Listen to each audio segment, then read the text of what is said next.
Hello students, welcome to my YouTube channel ASC commerce career. अब हम लोग जो हैं अभी तक फाइनल अकाउंट का क्वेश्चन पिछले वीडियो में आप लोग देखे होंगे, उसके पिछले वीडियो में फाइनल अकाउंट मैंने आपको पढ़ाया था विदाउट एडजस्टमेंट। आज का जो टॉपिक्स होगा वो जो होगा विथ एडजस्टमेंट। हम लोग फाइनल अकाउंट विथ एडजस्टमेंट कैसे करेंगे। और आपको कोई भी प्रॉब्लम हो तो आप मेरे ईमेल आईडी sudhirsir.asccommercecareer पर अपने प्रॉब्लम्स को भेज सकते हैं। हम उसको दूर करने का कोशिश करेंगे। तो आज हम लोग देखने वाले हैं with adjustment, final account with adjustment. आप लोग पिछले टॉपिक्स में जो फाइनल अकाउंट पढ़े थे उसमें आप ध्यान दिए होंगे कि ट्रायल बैलेंस दिया रहता है और उसके लास्ट में ट्रायल बैलेंस से बाहर क्लोजिंग स्टॉक की एंट्रीज होती है। तो क्लोजिंग स्टॉक की एंट्रीज हम लोग दो जगह करते थे, एक ट्रेडिंग अकाउंट और एक प्रॉफिट एंड लॉस अकाउंट। तो इस तरह से बहुत सारी ऐसी एंट्रीज आने वाली है जिसको हम लोग एडजस्टमेंट एंट्रीज कहते हैं। बहुत सारे इस फाइनेंशियल ईयर में ऐसे एक्सपेंसेस और इनकम होते हैं जो आपको इस फाइनेंशियल ईयर के हैं वो या पेड नहीं हो पाए, आउटस्टैंडिंग, या नेक्स्ट फाइनेंशियल ईयर का पेमेंट इस ईयर हो गया तो उसको प्रीपेड कहेंगे, या इससे रिलेटेड और भी बहुत सारे एंट्रीज आएंगे। आप मेरे वीडियोस को आराम से देखें, आराम से पढ़ें और अपने दोस्तों को भी शेयर करें, ज्यादा से ज्यादा लोगों को फायदा हो, क्योंकि मैं बहुत ही इजी वे में आपको पढ़ाने जा रहा हूं। और आप पढ़ेंगे तो आपको सचमुच में लगेगा, जो बच्चे पहले से भी पढ़े होंगे उनको भी लगेगा कि इतना आसानी से क्वेश्चन सॉल्व हो सकता है फाइनल अकाउंट विथ एडजस्टमेंट। अब इसमें देखिए जो जो एंट्रीज आएंगी, कुछ एंट्रीज को हम लोग देखा जाए जिसमें बच्चों को प्रॉब्लम्स होता है। सबसे पहला एंट्रीज इसमें आएगा आउटस्टैंडिंग एक्सपेंसेस। आउटस्टैंडिंग एक्सपेंसेस, इसको हम लोग ड्यू बट नॉट पेड या अनपेड भी बोलते हैं, या क्वेश्चन में लिखा हुआ रहता है। अब देखिए एक एग्जांपल्स देकर हम आपको बताएंगे, हम ट्रायल बैलेंस भी बताएंगे कि ट्रायल बैलेंस में कौन सा अमाउंट कितना लिखा होगा और एडजस्टमेंट क्या होगा, इसका इफेक्ट प्रॉफिट एंड लॉस और बैलेंस शीट में कैसे पड़ेगा वो हम लोग देखेंगे। जैसे सपोज कीजिए ट्रायल बैलेंस, आगे से हम ट्रायल बैलेंस के लिए T/B लिखा करेंगे, आप लोग पूरा लिखेंगे, लेकिन देखिए हम यहां बता रहे हैं आपको कि ट्रायल बैलेंस दिया हुआ है और ट्रायल बैलेंस में आपको जो है लिखा हुआ है सैलरी ₹1200 और एडजस्टमेंट ट्रायल बैलेंस से बाहर जो एंट्रीज होगी एडजस्टमेंट एंट्रीज, उसमें आपको लिखा रहेगा आउटस्टैंडिंग सैलरी ₹300। अब इसकी एंट्रीज हम लोग कैसे करेंगे, सिर्फ इसकी एंट्रीज को कैसे पोस्टिंग करेंगे प्रॉफिट एंड लॉस में और बैलेंस शीट में, मैं वो आपको बताता हूं। आप प्रॉफिट एंड लॉस अकाउंट जब बनाते हैं तो आप इसको सैलरीज को कहां लिखते हैं, तो डेबिट साइड में लिखते हैं। आप डेबिट साइड में सैलरी को लिखते हैं क्योंकि सैलरी पेड एक्सपेंसेस है आपका, तो टू सैलरी, और इसको अंदर में लिखिएगा 1200। और आउटस्टैंडिंग, आउटस्टैंडिंग का मतलब ड्यू रह जाना, हमने पेड नहीं किया तो 300 का ड्यू रह गया। इस फाइनेंशियल ईयर में जो एक्सपेंस होता है उसको लिखा जाता है, जो आउटस्टैंडिंग ड्यू रह गया उसको भी लिखेंगे, वो इस साल का एक्सपेंसेस है, ये ध्यान देंगे। और उसके बाद जब हम लोग बैलेंस शीट बनाएंगे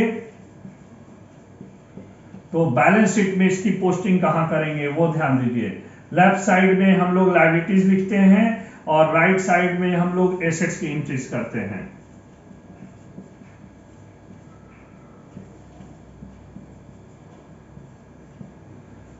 तो आउटस्टैंडिंग हमने पे नहीं किया, ड्यू बट नॉट पेड, इस फाइनेंशियल ईयर में वो एक्सपेंसेस हो चुका है लेकिन इसका हम पेमेंट नहीं किए हैं, तो ये मेरे लिए लायबिलिटीज होगी, तो इसको हम लोग लायबिलिटी साइड में लिखेंगे आउटस्टैंडिंग सैलरी। जो आउटस्टैंडिंग वाला पोर्शन है ओनली 300 लिखेंगे क्योंकि ये पेमेंट नहीं हुआ, हमको पेमेंट करना है। अब आइए हम लोग सेकेंड एंट्रीज देखते हैं। प्रीपेड, प्रीपेड एक्सपेंसेस, इसको हम लोग एडवांस भी कहते हैं या इसको हम लोग अनएक्सपायर्ड भी कहते हैं। अनएक्सपायर्ड अनएक्सपायर्ड जो अभी एक्सपायर नहीं हुआ, एक्सपायर होने से पहले, एडवांस समय से पहले, या हम लोग प्रीपेड करते हैं। प्रीपेड जैसे आप मोबाइल यूज करते हैं, दो तरह का स्कीम होता है, एक प्रीपेड और एक पोस्टपेड। पोस्टपेड में क्या होता है, पहले बात करते हैं फिर उसका पेमेंट करते हैं, और प्रीपेड में पहले पैसा दो तब बात करो। तो इसी तरह से देखिए हम लोगों का जो होता है, जो बिजनेस हम लोग करते हैं, तो उसमें आपको बहुत सारे एक्सपेंसेस ऐसे होते हैं जिसको हम लोग ड्यू रह जाता है तो आउटस्टैंडिंग यूज करते हैं, लेकिन बहुत सारे ऐसे भी एक्सपेंस होते हैं जिसका पेमेंट हम लोग एडवांस में कर देते हैं। जैसे सपोज कीजिए कि ट्रायल बैलेंस में आपका दिया हुआ है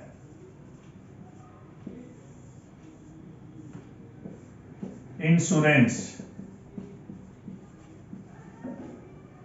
सपोज कीजिए कि इंश्योरेंस दे दिया है 1700, और एडजस्टमेंट में इंट्रीज दिया हुआ है, एडजस्टमेंट इंट्रीज प्रीपेड इंश्योरेंस ₹200। ये ध्यान दीजिएगा, एडजस्टमेंट में प्रीपेड भी हो सकता है, एडवांस भी हो सकता है, अनएक्सपायर्ड भी हो सकता है। अब इसको हम लोग कैसे सॉल्व करेंगे, तो वो देखिए, प्रॉफिट एंड लॉस अकाउंट में हम लोग इसको डेबिट साइड में लिखते हैं क्योंकि ये एक्सपेंस है।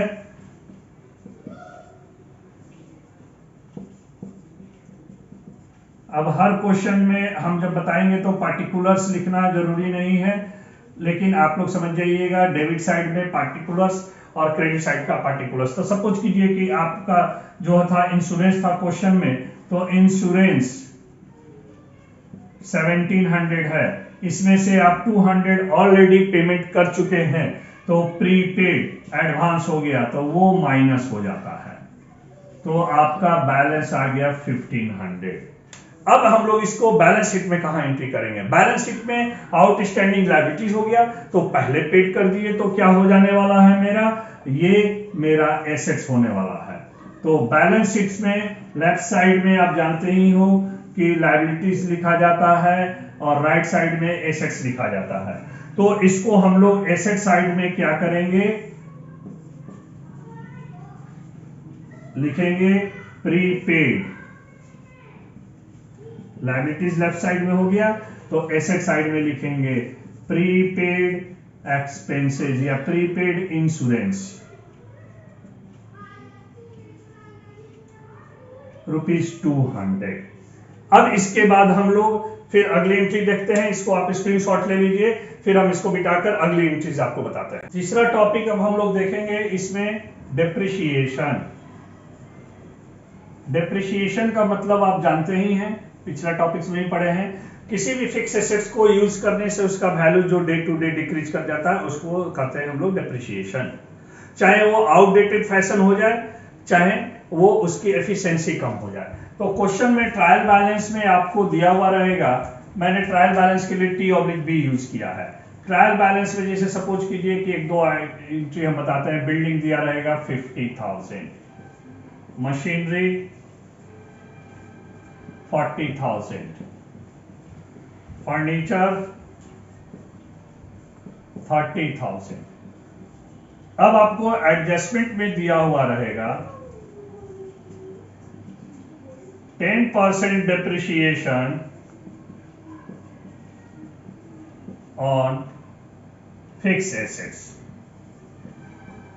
या अलग अलग भी रेट हो सकता है, कोई जरूरी नहीं है कि वही रेट हो, अलग अलग डिफरेंट भी रेट हो सकते हैं।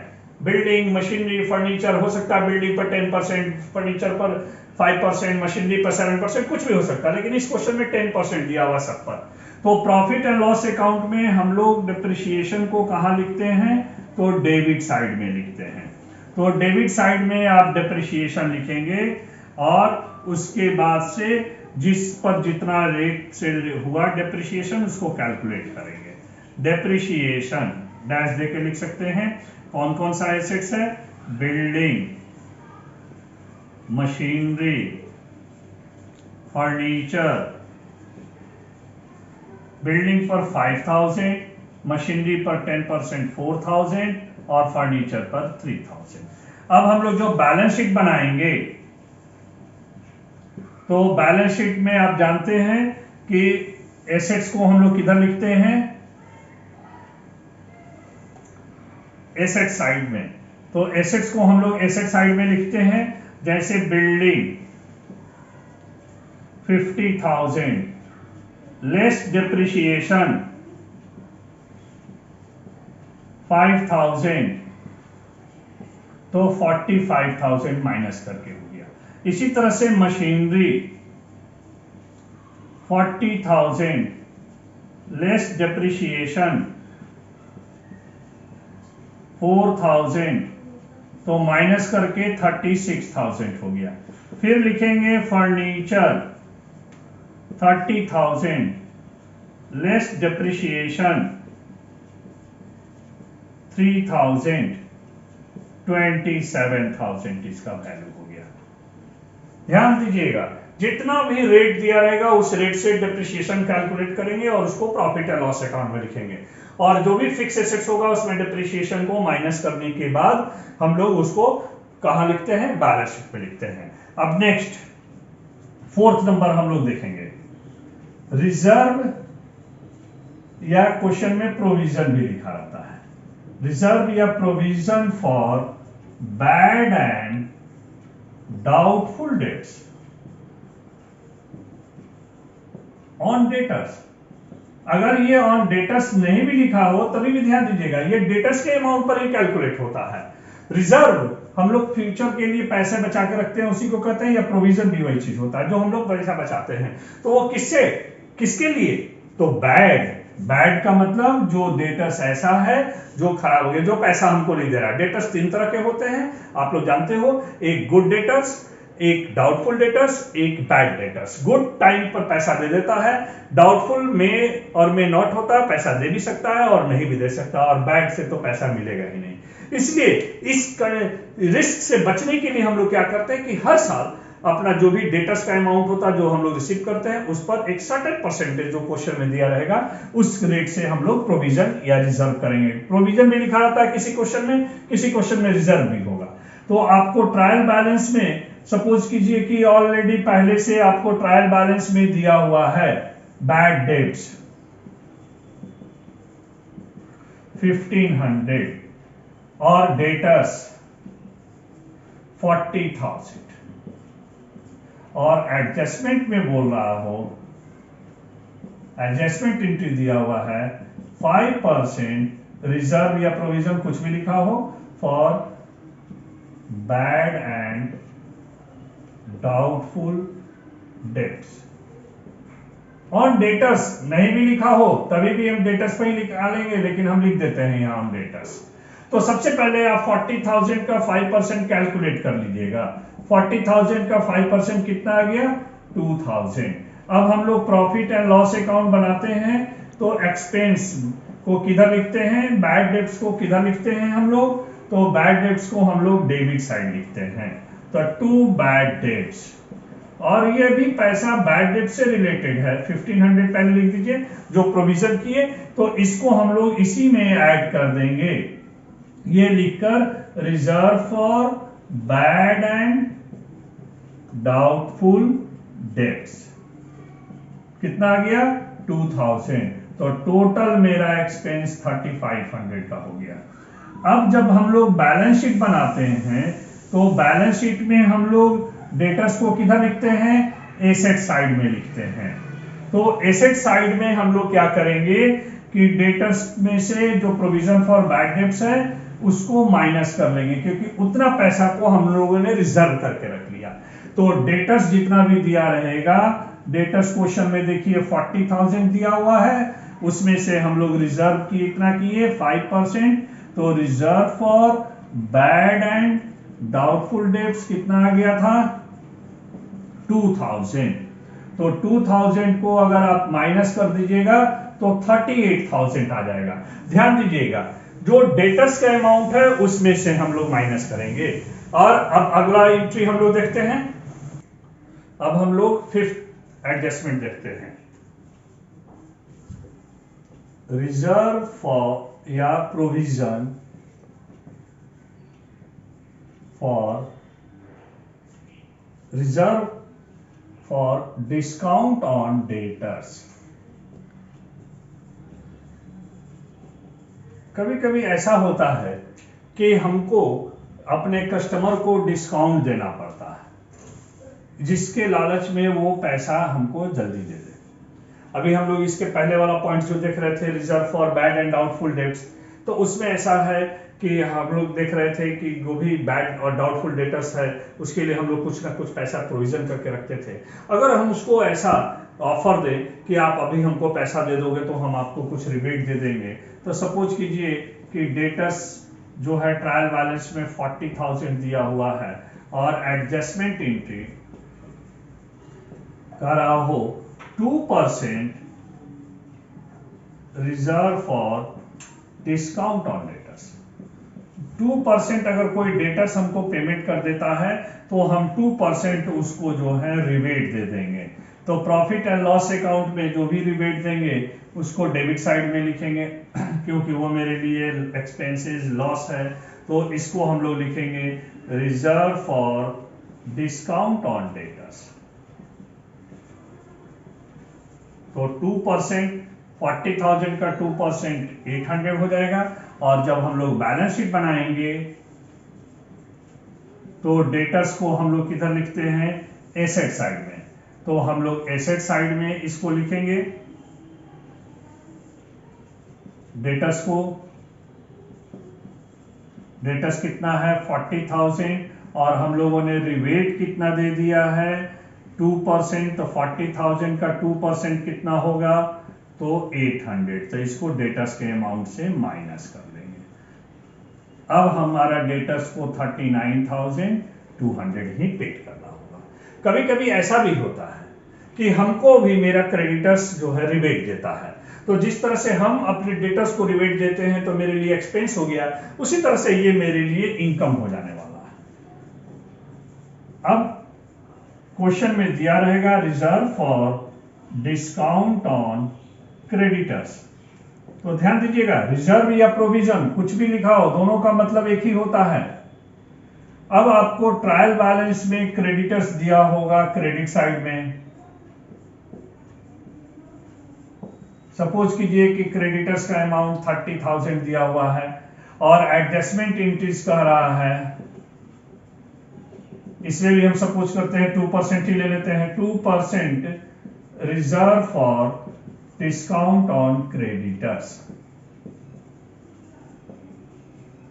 तो इसमें हम लोग कैसे करेंगे, तो ये मेरे लिए क्या हो गया, हमको रिबेट मिल रहा है तो ये मेरे लिए इनकम्स हो जाएगा। तो प्रॉफिट एंड लॉस अकाउंट के क्रेडिट साइड में हम लोग इसको लिखेंगे reserve for discount on creditors. तो 2% कितना हो जाएगा 30,000 का, तो 2% हो जाएगा 600। और जब बैलेंस शीट हम लोग बनाएंगे तो क्रेडिटर्स की एंट्री हम लोग किधर करते हैं, तो एसेट साइड करते हैं कि लायबिलिटी साइड। तो हम लोग क्रेडिटर्स को लिखते हैं लायबिलिटी साइड, एसेट्स को लिखते हैं हम एसेट साइड में हम लोग लिखते हैं डेटर्स को। तो देखिए क्रेडिटर्स कितने का है, तो 30,000 का, और उसमें कितना रिबेट मिल गया, तो 2%। तो reserve for discount on creditors